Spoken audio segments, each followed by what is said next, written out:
Hi friends, welcome to my channel. இன்றைக்கி நம்ம சேனலில் சீடி கூட தான் போட போகிறோம். இதுக்கு மொத்தம் 14 சீடி வேணும். அதுக்கப்புறம் உள்ள நூல் உங்களுக்கு விருப்பமான கலரில் எடுத்துக்கங்க. இந்த மாதிரி உள்ள நூலை கொஞ்சம் கட் பண்ணி எடுத்துக்கங்க. எடுத்ததுக்கப்புறம் இந்த மாதிரி பெரிய ஊசியில் 2 வரிசையாக நூலை கோர்த்துக்கங்க. சீடியில் இந்த உள்ள நூலை இந்த ஹோல்ஸ்குள்ளே விட்டு இந்த மாதிரி வெளியே எடுத்துக்கணும். எடுத்துகிட்டு ஒரு சின்ன நாட் போட்டுக்கணும்.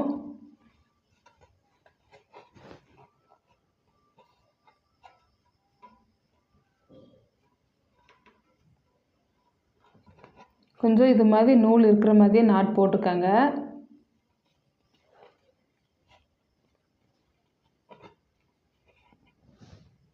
அதுக்கப்புறம் இந்த ஊசியை எடுத்து இந்த ஹோலுக்குள்ளே இது மாதிரி விட்டு எடுத்து பின்னாடி இப்படி கொண்டு வந்துடணும். கொண்டு வந்ததுக்கப்புறம் இந்த உள்ள நூலை இந்த ஊசிக்கு பின்னாடி கொண்டு போய் முன்னாடி கொண்டு வந்து இந்த மாதிரி நம்ம பிடிச்சிக்கணும். அதுக்கப்புறம் இந்த ஊசியை நம்ம வெளியே எடுத்துடணும். எடுத்துகிட்டு கொஞ்சம் டைட் பண்ணிக்கோங்க. அடுத்தது அதே மாதிரி தான் இந்த ஊசியை இந்த ஹோல் வழியாக நம்ம பின்னாடி கொண்டு வந்து இது மாதிரி வச்சுக்கணும். வச்சதுக்கப்புறம் இந்த உள்ள நூலை இந்த ஊசிக்கு பின்னாடி கொண்டு போய் இந்த மாதிரி முன்னாடி கொண்டு வந்து இப்படி பிடிச்சிக்கணும். இதே மாதிரி நம்ம இந்த சீடி ஃபுல்லாக ரிப்பீட் பண்ணி போட்டுகிட்டே வரணும். நான் உங்களுக்கு போட்டு முடிச்சுட்டு இந்த உள்ள நூலை எப்படி ஜாயின் பண்ணணும் சொல்லி உங்களுக்கு காமிக்கிறேன்.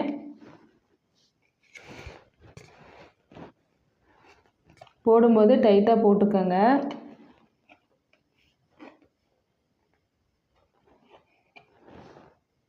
எனக்கு நூல் முடியுது, அதனால் சிசரில் இந்த ஊசியை கட் பண்ணி எடுத்துக்கிறேன்.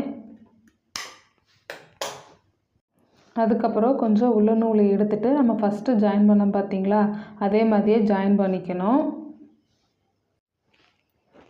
அதுக்கப்புறம் இந்த சீடியில் முடிஞ்ச உள்ள நூலையும் நம்ம புதுசாக எடுத்த உள்ள நூலையும் நம்ம ரெண்டையும் ஜாயின் பண்ணிக்கணும்.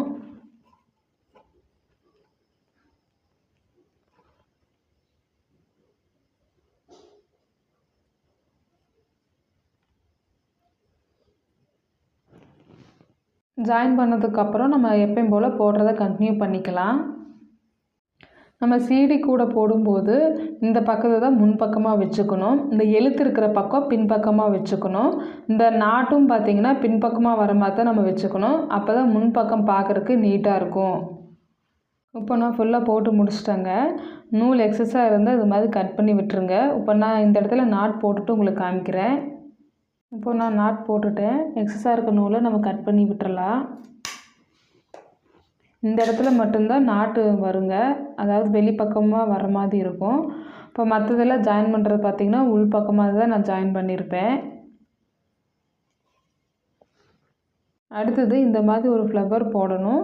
அதை எப்படி போடணும்னு பார்க்கலாம். ஃப்ளவர் போடுறதுக்கு இந்த மாதிரி பிளாஸ்டிக்லேயே பேஸ் விற்கிறாங்க. இதில் தான் நம்ம ஃப்ளவர் போட போகிறோம். இந்த பிளாஸ்டிக் பேஸ்லேயே நம்ம 2 சைஸில் ஃப்ளவர் போட்டுக்கலாம். இப்போ இந்த ஃபஸ்ட்டு ரோ யூஸ் பண்ணி இந்த சின்ன ஃப்ளவர் நான் போட்டிருக்கேன்.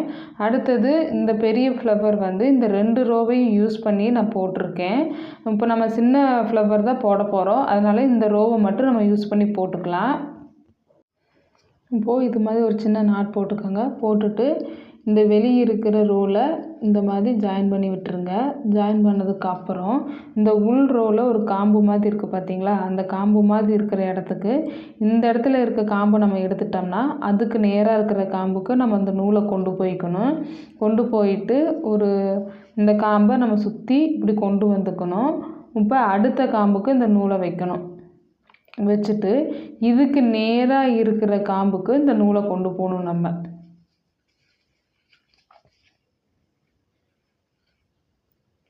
பார்த்திங்களா, நல்லாவே தெரியும். இப்போ இதை சுற்றி கொண்டு வந்துட்டு இதுக்கு அடுத்து இருக்க காம்பில் இந்த நூலை வச்சு ஒரு சுற்றி நம்ம கொண்டு வரணும். அடுத்தது இதுக்கு அடுத்து இருக்க காம்பில் இந்த நூலை வச்சு ஒரு சுற்றி கொண்டு வந்துக்கணும்.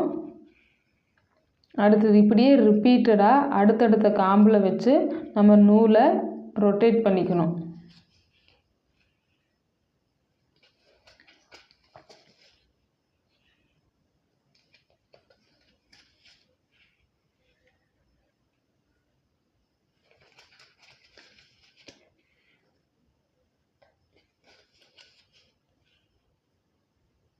இப்போ பார்த்திங்கன்னா ஒரு ரோ ஃபுல்லும் போட்டு முடித்தாச்சு. அடுத்தது இதே மாதிரியே நம்ம போட்டுட்டு வரணும். உங்களுக்கு இதே மாதிரி எத்தனை ரோ வேணுமோ போட்டுக்கலாம். அந்தளவுக்கு பூ நல்லா பெருசாக வரும். இப்போ அடுத்தடுத்து இதே போட்டுட்டோன்னா இப்போ நம்ம 2வது ரோ போடுறோம். அடுத்தது 3 ரோ 4 ரோ அந்த அளவுக்கு நம்ம போட்டுக்கலாம். இப்போ இந்த பூவை பார்த்திங்கன்னா ஒரு 4 ரோ தான் போட்டிருக்கேன், அதனால் கம்மியாக தெரியும். இது பார்த்திங்கன்னா ஒரு 6 ரோ வரைக்கும் போட்டிருக்கேன், அதனால் பூ பெருசாக நல்லா தெரியுது. இது மாதிரி உங்களுக்கு எத்தனை ரோ வேணுமோ அத்தனை ரோ போட்டுக்கோங்க. இப்போது நான் 4 ரோ போட்டு முடிச்சுட்டு உங்களுக்கு காமிக்கிறேன்.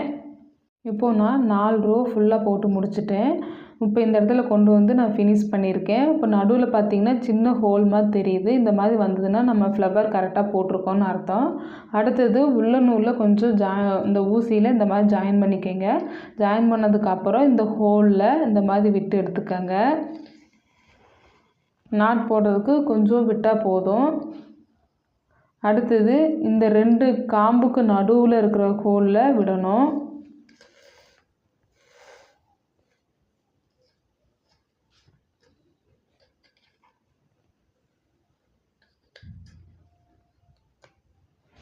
அடுத்தது இந்த காம்புக்கு நடுவில் ஒரு ஹோல் இருக்கும் பாருங்கள், அந்த ஹோலுக்குள்ளேயும் நம்ம நூலை விட்டு எடுக்கணும். விட்டுட்டு இந்த ஹோலுக்குள்ளே நம்ம ஊசி விடணும். கொஞ்சம் நல்லா டைட் பண்ணிக்கங்க, அப்போ தான் அந்த ஃப்ளவர் ஷேப் தெரியும். அடுத்தது இந்த 2 காம்புக்குள்ளே நம்ம விட்டு எடுக்கணும். இதே மாதிரி நம்ம ரிப்பீட்டடாக இந்த 2 காம்புக்கு நடுவில் விட்டு எடுத்துட்டு அதுக்கப்புறம் இந்த காம்புக்கு நேராக இருக்கிற ஹோலில் நம்ம விட்டு எடுக்கணும். அடுத்தது இந்த 2 காம்புக்கு நடுவில் நம்ம விட்டு எடுக்கணும். இதே மாதிரி நான் ஃபுல்லாக போட்டு முடிச்சுட்டு உங்களுக்கு காமிக்கிறேன். இப்போ நான் ஃபுல்லாக போட்டு முடிச்சிட்டேங்க. போட்டு முடிச்சதுக்கப்புறம் நம்ம அப்படியே கீழே இருந்து ப்ரெஸ் பண்ணிட்டு வந்தோம்னா வந்துடும். அப்படி இல்லைன்னா ஒவ்வொரு காம்பில் இருக்கிற இந்த உள்ள நூலை எடுத்து விட்டிங்கன்னா இந்த ஃப்ளவர் வெளியே வந்துடும்.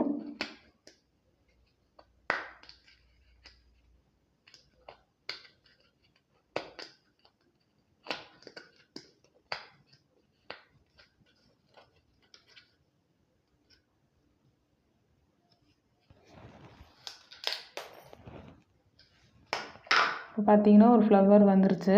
அதுக்கப்புறம் நம்ம ஏற்கனவே இந்த சின்ன நாட் போட்டிருக்கோம் பார்த்திங்களா, அந்த நாட்டையும் இந்த நூலையும் இந்த உள்ள நூலையும் 2யும் நம்ம நாட் போட்டுக்கலாம். அதே மாதிரி இந்த இடத்துல உள்ள நம்ம ஒரு நாட் போட்டுக்கலாம். கொஞ்சம் நூல் விட்டுருப்போம், இதே நாட் போட்டுட்டு கட் பண்ணிக்கலாம். இப்போ நான் நாட் போட்டு முடிச்சிட்டேன். அடுத்தது இந்த உள்ள நூலை நம்ம கட் பண்ணி எடுத்துடலாம்.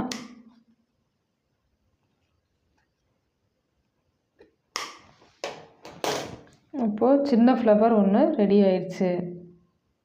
அடுத்தது பெரிய ஃப்ளவர் ஒன்று போட போகிறோம். ஃபஸ்ட்டு சின்ன நாட்டு மாதிரி ஒன்று போட்டுக்கோங்க. போட்டதுக்கப்புறம் இந்த காம்பில் இப்படி ஜாயின் பண்ணி விட்டுருங்க. ஜாயின் பண்ணதுக்கப்புறம் இந்த காம்புக்கு நேராக கொண்டு வரணும். ஃபஸ்ட்டு கொண்டு வந்ததுக்கப்புறம் அப்படியே ரொட்டேட் பண்ணிவிட்டு அடுத்த காம்புக்கு நம்ம இந்த மாதிரி கொண்டு போகணும்.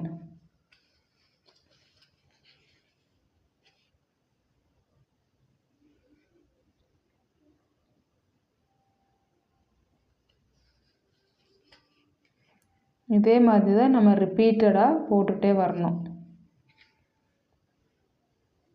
இப்போ இந்த இடத்துல பார்த்திங்கன்னா இந்த உள்ள நூலுக்கு அப்புறம் இந்த உள்ள நூல் வந்திருக்கு. இந்த இடத்துல பார்த்திங்கன்னா இங்கே போட்டதுக்கப்புறம் இது வந்திருக்கு, இந்த இடத்துல வந்திருக்கு. இதே மாதிரி நம்ம ஃபுல்லாக போட்டுகிட்டே வரணும். உங்களுக்கு ஒரு ரோ ஃபுல்லாக போட்டு முடிச்சுட்டு காமிக்கிறேன். இப்போது நான் ஒரு ரோ ஃபுல்லாக போட்டு முடிச்சுட்டேன். இப்போ இந்த இடத்துல ஒரு ஹோல் மாதிரி வருது பார்த்திங்களா, அது மாதிரி வந்ததுன்னா நம்ம போட்டது கரெக்டு. நம்ம இதே மாதிரி எத்தனை ரோ வேணுமோ அத்தனை ரோ போட்டுக்கலாம். இப்போ ஒரு ரோ ஃபுல்லாக போட்டு முடிச்சாச்சு. உங்களுக்கு 4 ரோ வேணும் 5 ரோ வேணுனாலும் இது ஃபுல்லாக போட்டு முடிச்சுக்கோங்க. போட்டு முடிச்சுட்டு இந்த இடத்துல கொண்டு வந்து ஒரு சின்ன நாட்டாக போட்டுட்டு இந்த உள்ள நூலை நம்ம கட் பண்ணி விட்டுக்கலாம். இதை நான் போட்டு முடிச்சுட்டு உங்களுக்கு காமிக்கிறேன். இப்போ நான் போட்டு முடிச்சுட்டேன். உள்ள நூலை இந்த மாதிரி கட் பண்ணி விட்டுட்டு ஒரு நாட் நான் போட்டுக்கிறேன். நாட் போட்டுட்டு எக்ஸஸாக இருந்த உள்ள நூலை கட் பண்ணிட்டேன். அடுத்தது நம்ம உள்ளே இருக்க ரோவில் ஃப்ளவர் போட போகிறோம். நம்ம ஃபஸ்ட்டு போட்ட மாதிரியே ஒரு சின்ன நாட் போட்டுட்டு இதை இந்த காம்பில் நம்ம ஜாயின் பண்ணி விட்டுறலாம். ஜாயின் பண்ணதுக்கப்புறம் எந்த காம்பில் இருந்து நம்ம ஸ்டார்ட் பண்ணுறோமோ அந்த காம்புக்கு நேராக இந்த மாதிரி உள்ள நூலை கொண்டு வந்துக்கணும். நம்ம ஃபஸ்ட்டு சின்ன ஃப்ளவர் போட்டோம் பார்த்திங்களா, அதே மாதிரி தான் நம்ம போட போகிறோம்.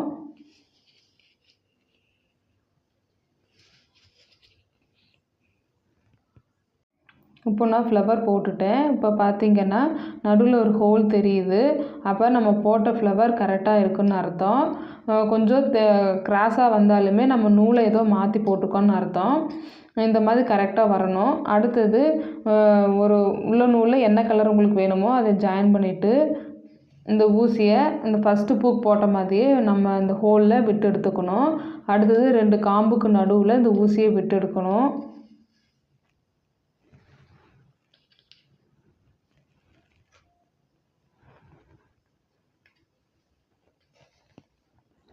அடுத்தது இந்த காம்புக்கு நேராக இருக்க ஹோலில் நம்ம விட்டு எடுக்கணும். இதே மாதிரி நம்ம இந்த ஃப்ளவர் ஃபுல்லுமே போட்டு முடிக்கணும். இது ஃபுல்லுமே நம்ம போட்டு முடிச்சுக்கணும். கீழே பார்த்துக்கங்க, எந்த ஒரு உள்ள நூலையும் விடாமல் நம்ம போட்டிருக்குமான்னு பாருங்கள். அப்போ தான் இந்த ஃப்ளவர் பார்க்குறக்கு நல்லா அழகாக இருக்கும். நான் ஏற்கனவே போட்டு வச்சுருக்க ஃப்ளவர் உங்களுக்கு காமிக்கிறேன். இது மாதிரி நீங்களும் போட்டு வச்சுக்கோங்க. அடுத்தது நம்ம போட்டு வச்சுருக்க இந்த சீடியும் இந்த சின்ன ஃப்ளவரையும் இந்த சீடி ஹோலுக்கு மேலே இப்படி வச்சு ஜாயின் பண்ணணும்.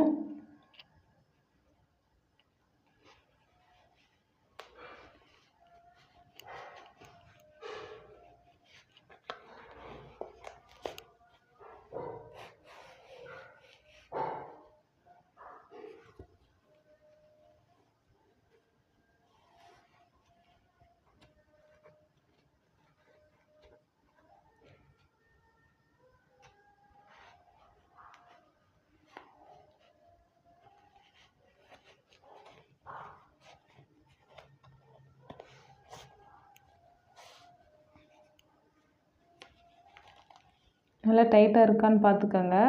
டைட்டாக இல்லைன்னா இந்த உள்ள நூலை நல்லா டைட் பண்ணிக்கோங்க. இந்த 2 உள்ள நூலையும் இந்த மாதிரி ஒரு நாட் போட்டுக்கணும்.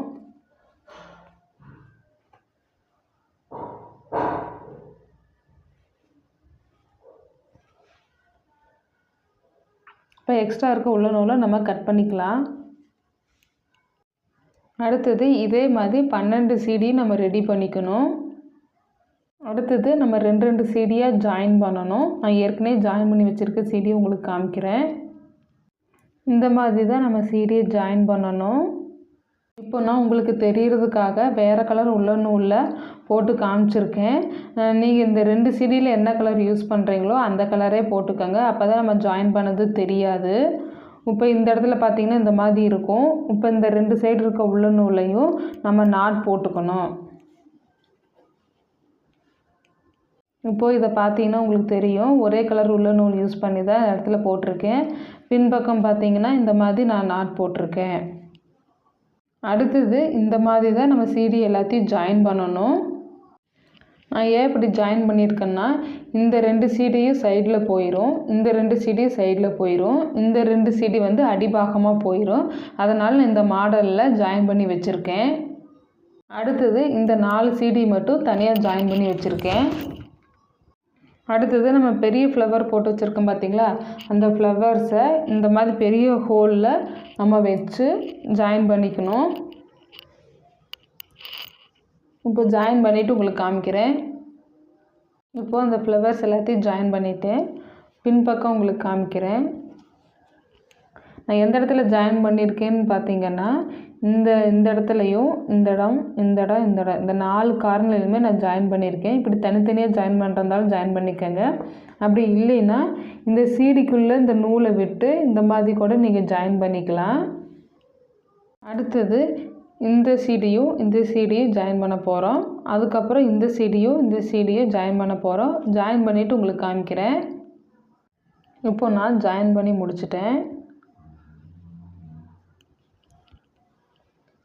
அடுத்தது இந்த 4 சீடி மட்டும் தனியாக ஜாயின் பண்ணி வச்சுருக்கோம் பார்த்தீங்களா, அந்த சீடியை நம்ம இப்போ ஜாயின் பண்ணிக்கலாம்.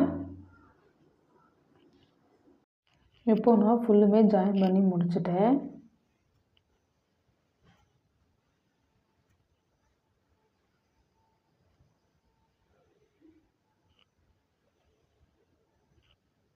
இந்த சிடி பேக்குக்கு கைப்பிடி அடுத்த வீடியோவில் அப்லோட் பண்ணுறேன்.